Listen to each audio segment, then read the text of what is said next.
Awesome. Well, thank you all for joining today's webinar. I would like to welcome all of you to this Leadfeeder webinar. We're going to be co-hosting it with the team at Reply today.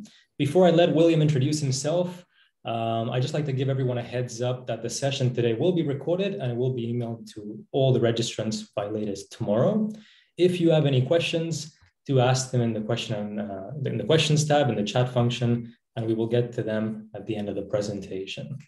And if you need to go do some other errands, then remember that the session will be emailed over to you, but you might miss out on asking some questions live. And that being said, William, who's William? Tell us a little bit about yourself and the team at Reply. Yeah, hi everyone. My name is William, and SDR leader here at Reply.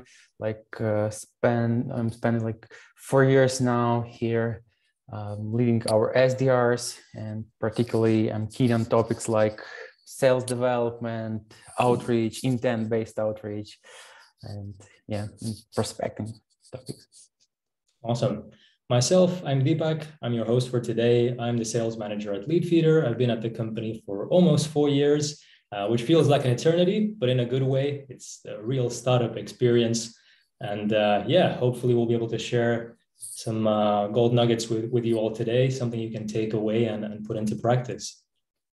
So without further ado, let's get started. So this quote that you see over here is something I told one of our CSMs last week when we were discussing whose responsibility it is to define the ideal customer profile in a B2B organization. Marketing and selling is getting harder for B2B companies. In this day and age, whatever industry you operate in, there's companies offering marginally similar offerings. Just take the CRM space as an example. On one hand, it's a very, very crowded industry, which again presents a problem that it's very hard for someone to stand out. On the other hand, it just shows that no one's actually nailed the absolute best CRM that they can be for every use case. So it's no surprise that the sales cycle is getting a lot longer, and the average B2B sales cycle at the moment is just over 102 days, so over 3 months you're looking at. At the same time, the average sales rep spends about 40% of their day just figuring out who to reach out to. And when they do decide to get in touch with someone, there's no guarantee that that person will be interested in what they have to say. After all, they haven't inquired about the product or service that they're getting in touch with, and most likely they maybe haven't even heard about it. So by building a list of companies that are intent-based, not only do you help your sales team put their time to better use, but you also give them the opportunity to personalize their outreaches with the right information at the right time, and then therefore increase their chances of securing and landing more business. So equipping themselves with the right messaging so they can hopefully prompt a reply from whoever they're getting in touch with. If you do make the mistake and you try and sell to anyone and everyone, you're going to have, on one hand, people canceling on you. If you are a subscription-based platform like ourselves, if you run a monthly subscription offering like we do, people might cancel after a couple of months.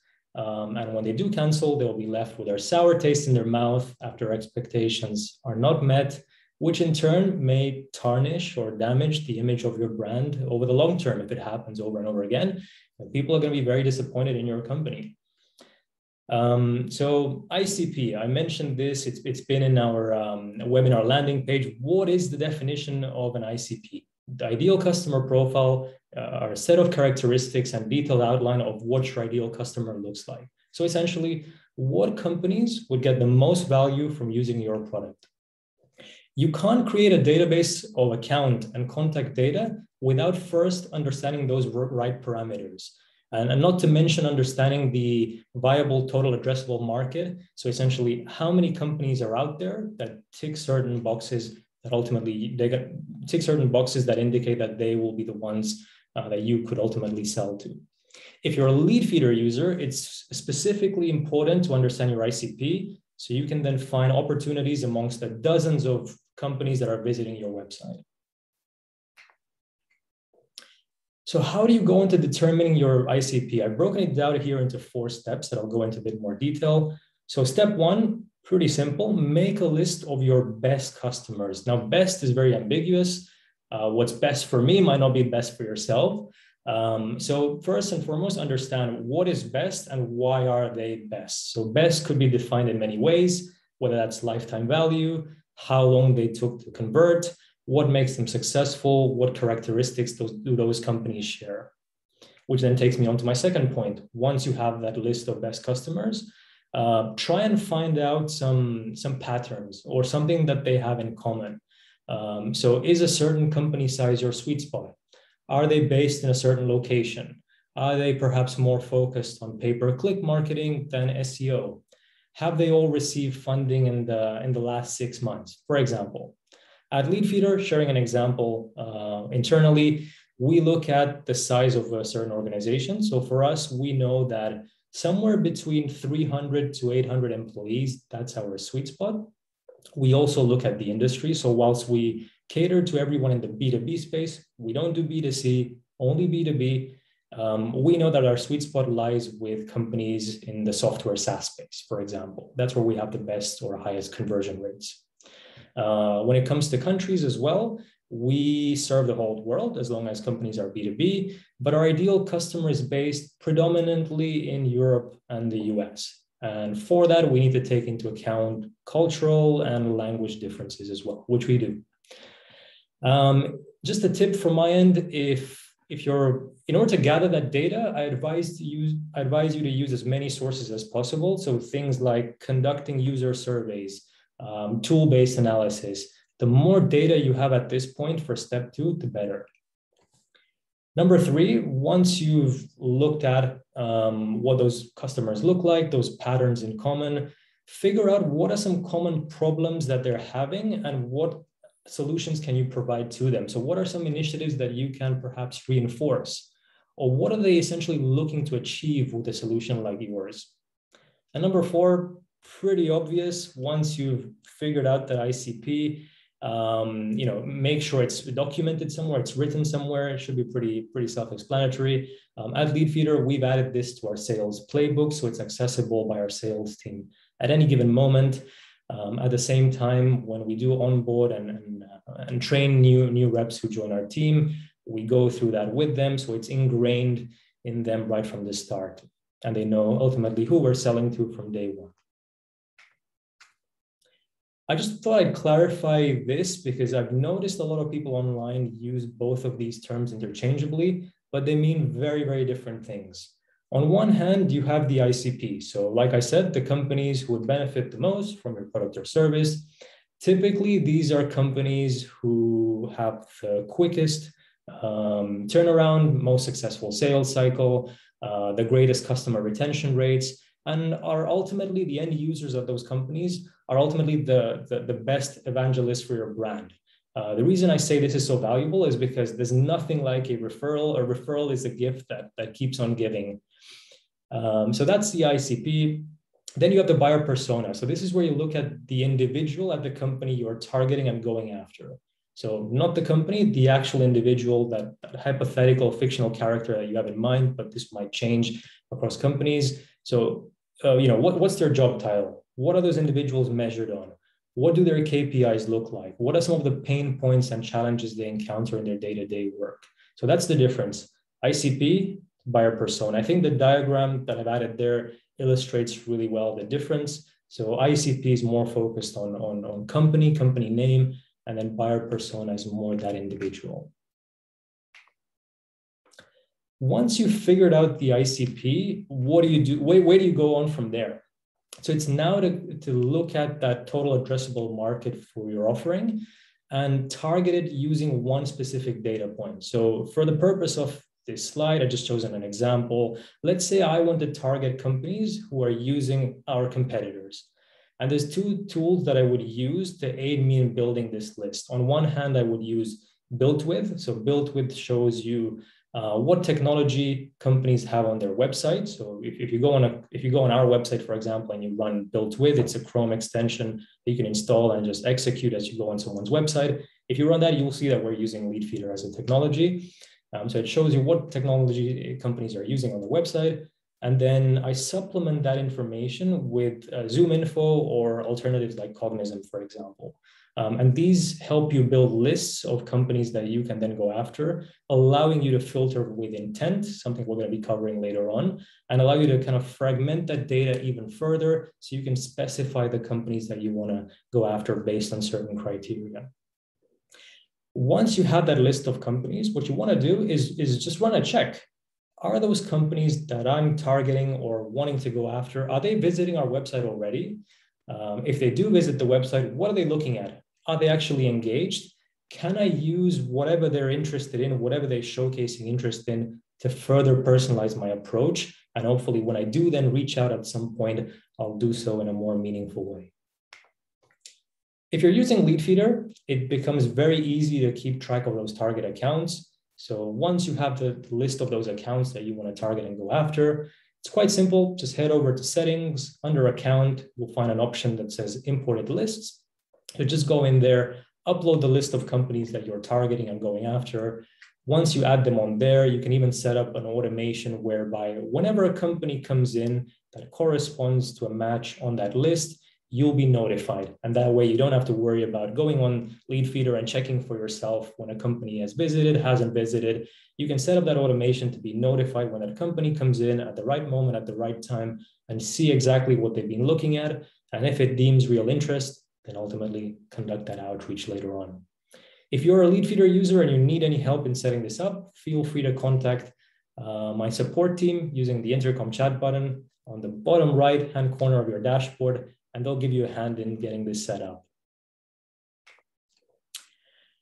It's all about the intent. So I mentioned intent earlier on, but what is intent? Intent covers companies that are actively sending out any strong signals that indicate that they're either ready to buy or they're ready to buy soon.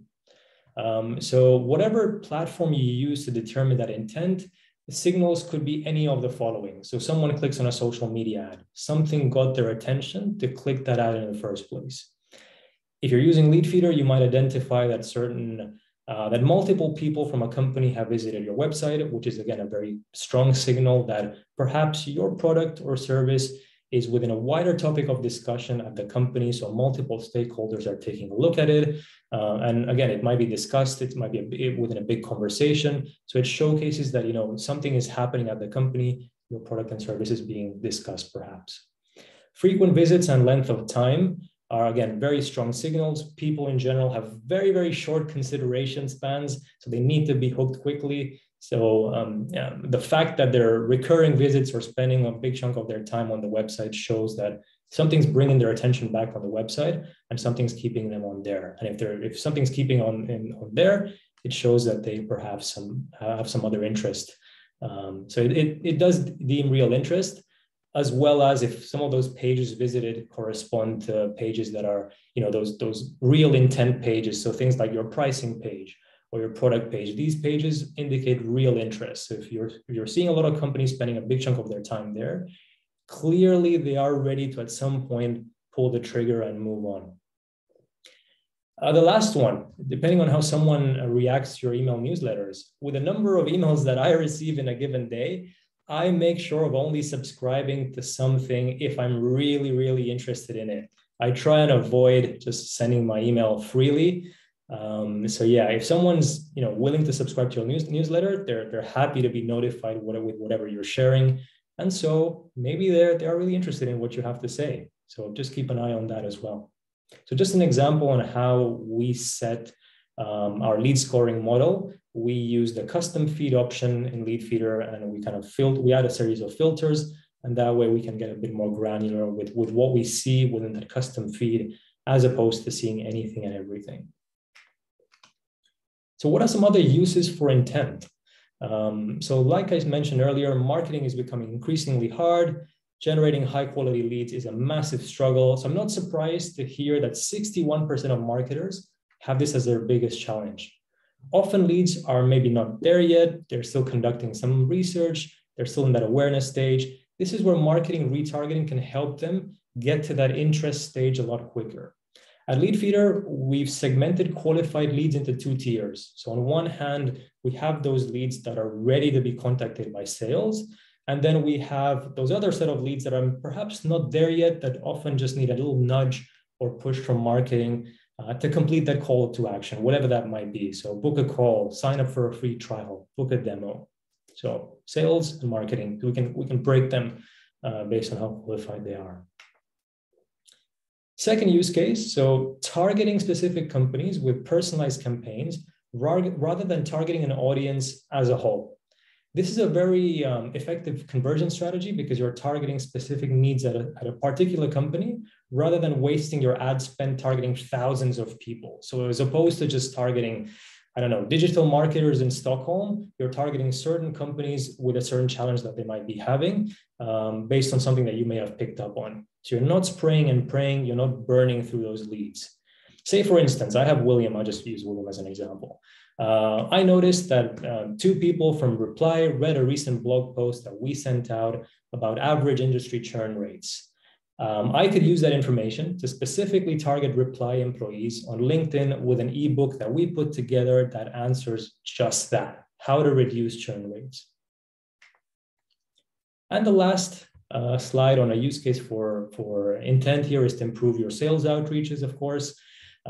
Buyer intent data can give your sales team powerful information about not just who to contact, but ultimately what they're interested in from what you have to offer. So you can call prospective buyers with information on what type of content they're interested in and provide more value on that follow-up. With a higher degree of personalization, it's a no-brainer that your outreaches are going to have a bigger impact on your prospect. And that's a given. And now that we know who to go after, I think you're all ready and set to start your reach out. And for that, I think I'll let William take over whilst I catch a breather, and he can show us how. Yes, thanks, Dipak. Let me share my screen. Okay, yep, here we go. So yeah, and as Dipak mentioned, one of the use cases for intent data, intent-based, is an intent-based outreach. And today I just want to tell you more about how to build a perfect sales cadence, sequence, campaign, whatever it is. And yeah, and just share our own best practices on it. Feel free to leave your questions in the Q&A session or in the chat window, and I will be happy to go through your questions later. Yeah. Okay, let's get started. Just like Dipak mentioned, there is intent data, which is the behavioral data that reveals that someone's interest in your brand and signalize your team about that a prospect is in a buying cycle. But for us, this isn't something that you should use, but it might be useful for your SDR, so your SDR team. So for us, intent is just like data that reveals that interest, nothing else. But interest itself, it's a possibility that prospect will buy your service. So let me show how we differentiate those things. Here you can see a diagram, like on the you can see intent and interest lines here. So the higher intent is, the more likely they're interested in your product. So that's when your SDR should get in touch with those prospects. But that's not always the case. For example, we have something like referral sales. Those contacts might not even share, not reveal that intent at all, but they are interested in your product. For example, you just had a conversation with your friend, they just told them about Leadfeeder, and they say, yeah, hell yeah, we need this service probably. So they're interested in Leadfeeder, but there is no intent like behavioral data that reveals that interest at all. So that's something that we differentiate. For example, we can talk about funding as in intent data. So for example, when a company raises money, there is like an intent that they're ready to purchase a new software, a new service, but they might not be interested in your product and they might not even know about it. So that's how we differentiate those things. And as you can see, when we talk about website visitors, we call them dark funnel prospects. And for example, when someone visits their website, that's cool. But when they visit your website plus your pricing page, that reveals some interests, an interest in your product. Plus, when they spend more time on your website, as Dipak mentioned, that even increases those chances they will talk to your sales team later. So that's how we differentiate those things.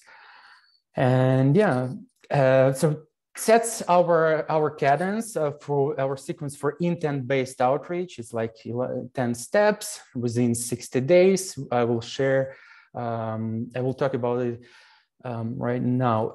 In the meantime, when we talk specifically about cold outreach, I'm just curious, could you please leave in the chat section your ideas? What is the main goal of cold outreach? Just let's give it a minute. Curious to know your thoughts on this. So yeah, let's wait for a while. And Dipak, what do you think? What is the main goal of cold outreach? I know the answer, so I would be cheating if I took part. So yeah, I think let's let the attendees attempt their best guess. And yeah, I'm curious to see what people come up with. The same here. By the way, it's not the only one right answer because everyone can interpolate it in their own way. To get a meeting, okay, start a relationship, cool. That map intent, engage with new prospects, validate need. Oh, it's warmer. Educate and long run convert. Cool. Start a conversation. Create interest. Book a meeting. Overall, yes, it's a book a meeting, but yeah, start a conversation. In fact, what do you think about all these answers? Sale. I think there's some really good answers. I think you need to let them have it. Let them have the answer. Yeah, so let's go. Yeah, so it's actually for us, it's reveal interest. It's a reveal someone's interest. And when we talk about cold outbound outreach, we want to reveal that interest because we have no idea whether or not they use a competitor, whether or not they want to engage with your product or your service, etc. So we want to reveal that interest. And when we build our outbound sequences, we should take this into account. So yeah, so that's how we build how we structure outbound sequence. First of all, we visit their LinkedIn profile just to create that visibility, nothing else. So they will open their LinkedIn page. They will see the notification dot saying something like William from Reply.io just visited my LinkedIn profile. Then we send them a very soft, very warm LinkedIn connection request, like, hi, excited to be a part of your network, excited to connect with you on LinkedIn, excited to connect with fellow SDRs, with fellow sales leaders here on LinkedIn. So it's nothing else, no pressure for now. Then our first personalized email. As you can see, we have 4 great templates because our data says that is the best way for outbound email generate the highest possible reply rate. So we just personalize reason for my outreach is, and we specify why we actually get in touch with them. Sometimes we use that intent data as a relevant reason, right? Why we actually get in touch with them right now. For example, reason for my outreach is, I noticed you're hiring new SDRs. I noticed on your LinkedIn page, you have 5 new sales reps in your team within the last 5 months, for something like this. Then we personalized email based on a vertical, like not just typical industry merge field like on LinkedIn, computer software or marketing and advertising. We specify this like SaaS, AI, marketing, PPC agency, e-commerce focused marketing agency. So we specify that personalization based on their niche. And as you can see, we also have custom call to action here as a variable because we want to also personalize that based on intent data. For example, when we mentioned that our reason for outreach is, I noticed that you use Salesforce as your CRM, our call to action might be something like, Do you want to see how your sales reps can like connect reply with your Salesforce account? Something like this. Then we have short LinkedIn message in a few days saying something like, thanks for connecting, thanks for accepting your connection request, excited to be a part of your network, excited to learn more from you. And so we create that, we build that relationship and we'll reveal the interest later on LinkedIn. Then we send another email with personalized image. As you can see here, we finally share our short value proposition, how we can help them. Then we insert personalized image. We personalize their logo, primary background, company name, their first name, sometimes their avatar, stuff like that. So that's how we want to visualize how they can use, for example, Reply or Leadfeeder. The shorter email, the better, right? And we also have conditional based call to action for different days, just to A/B test those things. As you can see here, we just try to reveal interest here. Are you interested in exploring this solution? Do you want to discuss how we can help you? Like nothing, something like, let's have a chat next Monday at 5 p.m. like London time. So we just try to reveal that interest. Then we have another LinkedIn message with useful content. It's a persona-based content. For example, if it is an SDR, we will share like best practices on subject lines. If it is a piece of sales, we will share like best practices on managing their sales team. And plus soft call to action to reveal their curiosity. Would you be open to see how we have already helped other companies in this industry? After that, another email with personalized image, a new one. Actually, this idea, I just stole this idea from Josh Brown. It's a well-known like sales influencer on LinkedIn. So a year ago, he posted like a LinkedIn note regarding like saying something like you can reveal their interest based on before and after, like how they for example how their SDR team operates now and what is the new way for them using your service or your solution.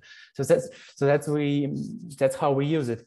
So we reveal the pain point based on persona, and then we show this personalized image, the old way, the new way, like before and after. And it works pretty well for us. And again, soft call to action, open to learning more. Again, LinkedIn message, the same here. We just quickly share our benefits, attaching a screenshot, and again, soft call to action, worth exploring more, nothing like is pushing them to schedule a meeting. Just if they are interested in, they will say, sure, yes, let's have a chat. That's how we book meetings in our team. And after that, all these following steps, like step number 9, 10, and 11, are our last attempts to get in touch with that prospect. So that's how we want to.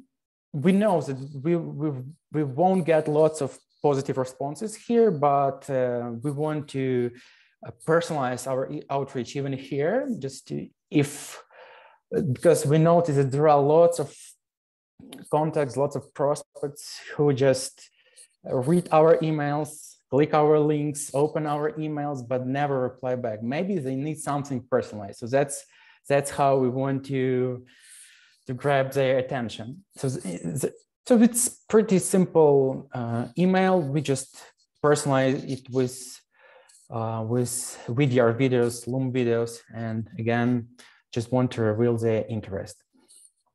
I think video works superb for us. And I think the reason why it does really well is because people can get a feel for what it's like going to be working with you. They can get a sense of your tone of voice. They can get a feeling for your mood. Are you enthusiastic about what you're selling, about what you're speaking about? And I think that adds a lot of value in, and kind of allows them to paint a picture in their head about how it's going to be like ultimately working with you. So yeah, videos are super powerful. And again, with videos, it's not like you're hiding behind an avatar like you are with a LinkedIn message. You're just, they can't really get a feel for what it's like.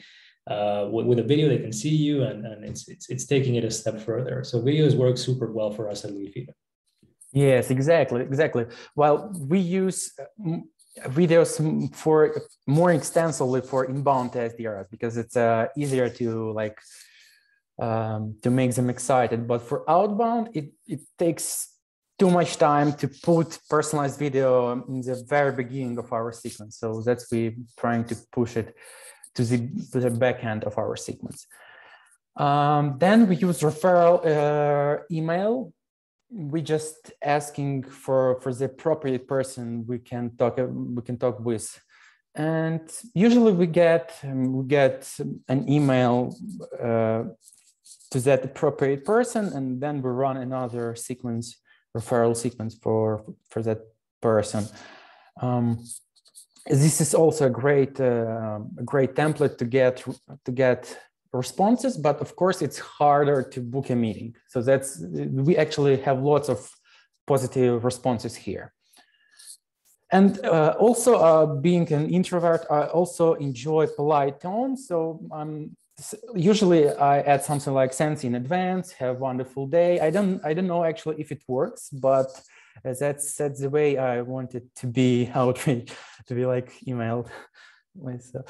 Then we also have LinkedIn voice message. It's something like SDR leaders and sales leaders talk about in LinkedIn for a while, and it works again for us. Works pretty good, pretty well. We don't rely on LinkedIn voice message a lot, but yeah, if an SDR wants to spend a few more minutes for that prospect, why not? So yeah, maybe Dipak, what do you think? What do you think about voice messages? How do you use it? Agreed. Just like videos, again, they provide a bit more insight into what it's going to be like working with you or dealing with you, or at least give the prospect that idea, right? Like allow them to create that assumption in their head, which is a bit more than what they would see if it's just a regular piece of text. So essentially what we do at Leadfeeder when we decide to connect with someone on LinkedIn, I wouldn't just send them a blank connection request, or we just wouldn't lead with a pitch as our first message. What we would do is, if I go in someone's profile, I don't need to be connected with them to see what's relevant to them, to essentially see what they've been posting. So what I would do is, let's say, William, if we weren't connected, I would go on your profile, I would click on the 3 dots underneath your photo, and you can click the option there that says follow. So my strategy is follow first, connect later, just because if you do it that way, you can then personalize your outreach immediately. So you follow someone, you get an idea of what's relevant to them, what have they been interacting with, what have they been commenting on, what do they like reading and enjoy watching essentially on LinkedIn. And when you get an idea of what's relevant to them, you can already personalize your message. So your connection request, you can already make it relevant, and hopefully that will entice them to want to connect with you. So that's my strategy. Follow first, connect later, get an insight of what they find relevant, personalize your LinkedIn message. As soon as they connect with you, thank them for doing so, thank them for taking the time doing so, and maybe do that thank you via a voice message. It works really well. So that's at least how we use voice message, aside from the odd greeting every now and then. And yeah, just similar to your use case at times too. Yeah, cool. Yeah, I actually remember that a few SDRs even send me those personalized voice messages thanking for a connection request, and some of them even send personalized videos for connection requests, which is like amazing experience. So yeah, tons of possibilities to use voice messages, videos, etc. Okay, so now let's talk about best practices. So we actually share this list with our SDRs, at Reply, just to have like a very short a very brief list of best practices so they can easily follow them. So for us, we don't use re and forward like in the beginning of our subject lines, because that's how we can increase our open rates, but they aren't like fair enough. We use short and friendly subject lines. 2-3 words is enough for us. For example, company name plus reply, or company and reply. We always put the company name at the beginning of the subject line. We also don't use tricky subject lines and don't use marketing words like marvelous, amazing, wonderful, stuff like that. SDRs are marketing managers in our emails, our newsletters. It means, again, that we should like link our subject line to the content of our email template. So we don't need to create that urgency, stuff like that. Just so we need to hook that subject line and email content. Avoid spam words. Always check your subject lines if you have any spam words. Use numbers of social proof. Always A/B test subject lines. When we run our outbound sequences, we have like 3 ABC variants with the same email templates, but with different subject lines. So to see what works better. It's also important to send emails within business hours, because you can create like a perfect subject line, the best one ever, but it wouldn't work because they sleep, right? So they will never open your email. So yeah, make sure you send emails within their business hours and take into account like time zones. It's important. And do not overcomplicate. Open rate depends on how well you identified your ICP, your ideal buyer profile, your ideal buyer persona, and whether you have a relevant lead list. So that's our best practices on subject lines. Dipak, maybe you have something here. Yeah, I was going to say the subject lines point is super powerful. It doesn't matter how good the content is in the actual email, in the body of the email, but if your subject line isn't good, your email might as well delete itself. Because if someone doesn't like the subject line, they're not going to open the email, so they're not going to go in and see what's in it. Think of the subject line as a header in a newspaper or a magazine. Like, if we don't like the header, we're realistically not going to go ahead and read the article. So think of it that way. Your subject line is super powerful. And like it says there, just continue testing, get creative, continue testing what's working, what's not, what time it's working better. If you have various personas, test what works best for different personas. I like to be quite creative with my subject line. So for example, I have a template that I've shared with my team, which is one of the follow-up templates that they'd send after a call that they've conducted with one of their clients. Instead of just having, the standard, we spoke or whatever, they have like person's name. You may want to bookmark this email. And the reason that's there, it's not a tricky subject line. The reason it's there is because what they're sending in the body of that email is a list of tools or a series of workflows that someone can apply, like actionable things that they can apply to get more out of the tool and ultimately drive more leads to their sales team. So that's something, just playing around with subject lines, testing different things. Number 6, I really like it as well, using numbers as social proof. Numbers are objectives. It's easier to give meaning to numbers, and it's easier to think about where a number fits in and the value that can bring versus just having subjectively just written a sentence. And that could mean anything, right? Like, I helped increase our sales numbers. That could mean anything. It could have been 0 and it's now 5. So numbers add a bit more context, and they're easy to assign, they're easy to give meaning to and attribute ROI to. So yeah, using numbers as social proof is a very good one too. Cool, awesome. Then as Dipak mentioned, definitely subject lines, entry point of your content. It's like your magazine, the very first page of your magazine. And So then we need, when you have a great subject line, we have to have a great email template. So here are our best practices. As you can see, there is nothing special, but here's how we define this. Be polite and tactful. Don't you can use something like Grammarly or now new called GPT-3 text analysis tools, so you can see whether your content is polite or unpolite, official, unofficial, like stuff like that. So we rely on polite tone, and don't be salesy, be curious. It means we don't ask them for a meeting directly. We reveal their interest. Is there something you would be interested in? Do you have a problem in this specific area? So that's our way to just remember, this is the way. Yeah, this is our way to book a meeting. Email template structure is also important. As I mentioned before, we should have 3 or 4 great email templates, and they should be well structured, like greeting, then short intro. You can skip intro, then reason for outreach. It's important to have reason for outreach always, and you can rely on intent data and use it as a relevance, as your relevant reason to get in touch with them. Then your short value proposition and call to action.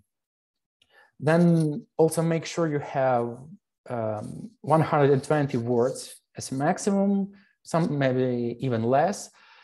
Also avoid spam words. Again, something like discount. I remember an issue with one of my emails. I mentioned a word discount, and I was surprised why my reply rate is so low, just because of this one word. So yeah, it's important to check spam words and avoid them. People don't buy products, they need solutions. So it means that, as Dipak mentioned, you need to create your email templates based on buyer persona and buyer profile. So it's important to modify content for VPs of sales, SDRs, or CEOs. Use social proof, how it helps other companies in their industry, niche, their city, location, and avoid mistakes. Again, you can use Grammarly for that. Dipak? I was just going to say, there's a very good quote that goes along the lines of, people don't want to buy a 1/4-inch drill, they want a 1/4-inch hole, to number 7. Aside from that, I agree with the other points there. I was going to say, just think about the fact that most people, or a lot of people, are going to be reading your emails from the palm of their hand. So your email should ideally fit into their screen.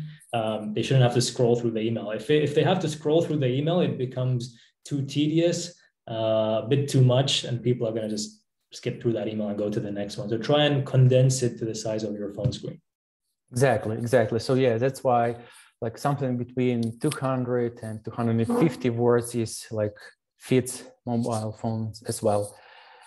And best practices for sequences. When we have one good email template, then we have to structure our sequence together and put everything together. Here are our best practices. I to you ratio and their company ratio. Make sure you mention their company name, their first name, their industry, and yes, and try to avoid all those things like we have helped this and this, we increase this, because yeah, you should be very, very careful with this. It works, for sure it works, but yeah, make sure you talk about their needs, about their problems as well. Treat them as a person, not a lead. This is something I'm trying to practice. It means that remember, they also are people behind that email, behind that LinkedIn profile. They have their own needs, their own pains, problems. I don't know. So yeah, it's important. Put yourself in their shoes. For me, it means something like this. If you created an email template, just read it by yourself and just be honest. Ask yourself, would you reply back to this email actually? So that's how it works for us.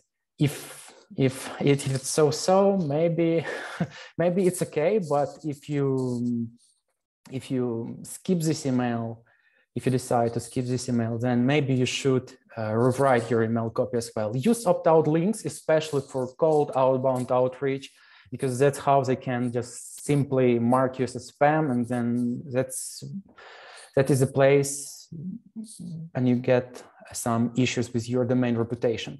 Personalized touches, make them feel it's one-to-one communication, not one-to-many.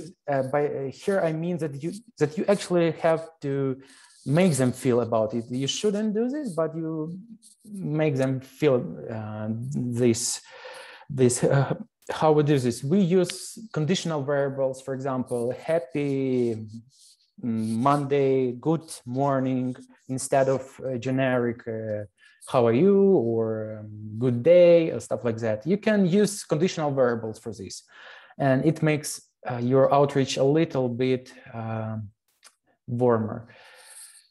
5 to 15 touches, rely on multi-channel. It increases your chances to get a response, and sequence duration 15, 60 days. Then useful content as a part of outreach strategy. And an answer for Nathan's questions: do not say that you saw that someone was doing research on your website. Like, it's a little bit creepy. Find another relevant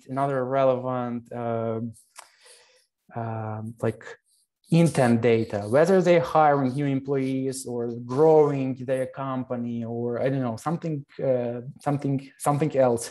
Just do not mention that you notice that someone from the company has been researching your website. It is and like one of the biggest no's for us when it comes to intent outreach. Dipak, your thoughts on this? Really good points. Ultimately, it all comes down to thinking, sell how you'd like to sell, like how you'd like to be sold to. Sorry, so sell how you'd like to be sold to. Yeah, cool. And that's our results for some of these intent-based sequences. They're pretty decent, I guess, but it's enough for our SDRs to schedule like meetings and meet their quota, I would say so. Yeah, and Q&A session. Awesome. Cool. Anyone have any other questions that they'd like to ask? William, I believe there's a question for you in the Q&A. I answered a couple of the others privately, but yeah, feel free to take that question. And if anyone has any other last minute questions, fire away. Okay, cool. Daniel, you don't recommend calling a lead. Actually, we do recommend calling a lead. For some reason, I just a little bit scared of cold calling myself, so I don't push my SDRs to do so that as well. But we have SDRs who fully rely on phone calling. No problem here at all. So you even don't need like maybe LinkedIn touches or personalized videos. That's gonna work. Can you give some more examples of spam words? There are tons of cool articles on these. There are about 100 or so spam words like discount, sales, offer, stuff like that. Will the first contact depend on the product or service I'm selling? The steps general for all target audience. It's our way to schedule meetings. Because of course, as Dipak also mentioned, you can modify your sequence. For example, you can follow a prospect on LinkedIn and just wait a few like weeks, months, engage with them, and only after that send a connection request. That's gonna work. Of the email sequence to schedule a meeting, what do you think about placing a link that allows the customer to schedule the meeting? We do this for inbound leads because it's easier for them. They already know about our brand, but we do not practice links in our booking links for our outbound sequences. As I mentioned, we just want to reveal that intent. If they're interested in, it's easy to schedule that meeting actually. So you can send that link after that. So we don't rush things maybe step 4 and step 6. Those two are just LinkedIn messages. One of them contains useful content based on persona, and one of them, I guess, contains an image on how they can use reply. Yeah, so you can have only one LinkedIn message.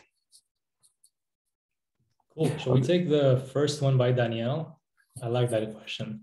So I guess this is just a matter of how one leads their teams. Like personally, I'm all for calling people as long as it's done right. So it's not a blatant call.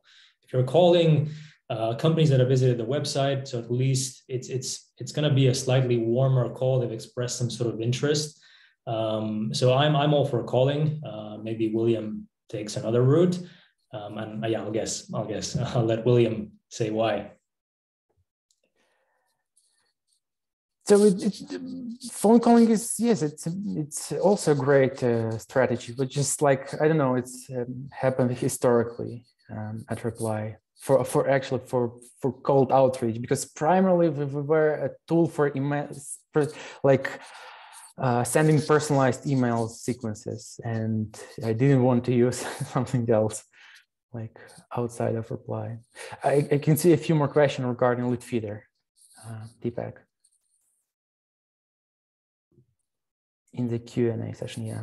Yeah, there's quite a lot of questions coming in now. I'll go through like the list. I think that's easier. So can you give me more examples of spam words by Carla? It depends. Things like last minute, expiring offer, discount, anything that sort of pushes, kind of sounds very pushy and pushes people to wanting to commit something like ASAP. I think those would be categorized under somewhat spam words. So yeah, things like those. Next one, you mentioned a time frame of 15 to 60 days. I guess that's for you, William. Yes, we're a little bit pushy on a front end of our sequence. We send first LinkedIn connections, and in one day we send first emails, and 3 more days for follow-up emails, and then it's less extensive, just 1 email per or LinkedIn touch per week for 5-7 days. So that's why it takes time for us. Yeah. Cool. I see a question from Harinat. How to get exact prospect lead list based on the interaction on our website. So Leadfeeder shows you Leadfeeder contacts. There are a suggestion of people who work at the company who mark their social channels and their contact details publicly, that you can ultimately get in touch with, and try contacting them and get in touch with them. Cool. Let's take the next question. Will the first contact depend on the product or service I'm selling? Are these steps general for all target audiences? By Anais, and that's for you, William. So it's again, it's that's our best practices. They are not perfect, of course.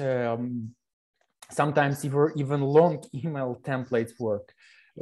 So templates work. So you can actually grab those templates we've shared earlier.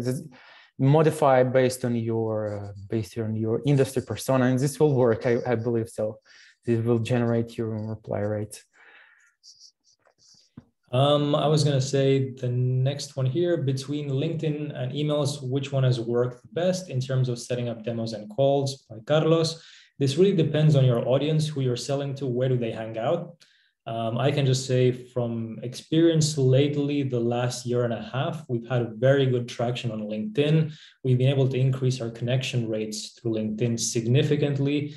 I think people have just been fed up receiving way too many emails than they would usually receive, and are going on social to hang out a little bit more on there, and ultimately using that as a means to connect with people, since pretty much face-to-face has become redundant.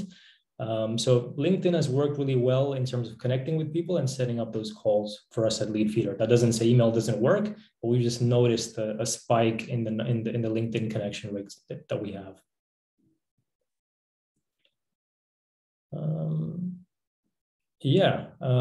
Another question here. Doesn't it take a lot of time to analyze all the different data from all those different leads? I guess Reply does this automatically. No, it actually takes time. This takes time. So how you can do this, how you can automate this process, you can use different tools like Leadfeeder for sure, like for identifying someone who is like visiting your website, but just do not mention this in your emails. It's my opinion. And if so, then we use other platforms to analyze other intent signals, like whether or not they are hiring. For example, you can use LinkedIn. You can quickly run a check 10, 20, 100 companies on LinkedIn and see whether or not they have open job postings, for example. Or you can use, like as mentioned before, Build With or WhatTrends as a technology checker, and this can easily be grabbed automatically or manually into a column as a variable for your outreach. So yeah, it takes time, but it works. And the last question, again by Anais, of the email seeking to schedule a meeting. What do you think about placing a link that allows the customer to schedule the meeting? Yes, you can propose a day and time yourself, and then as a fallback, have something along the lines of, alternatively, if the time and date doesn't work for you, feel free to book a time that does using my link here. So yeah, you can do either or. It works well for us. We just drop a link to our calendar. People just choose a time and day that works for them. But there's many ways you can go on about this. I think the way that we do it, it works very well. We have a very high connect and meetings booked as a result. So it really depends on, again, who you're targeting and how they prefer to be served. But yeah, it works for us. That's what I can say from experience.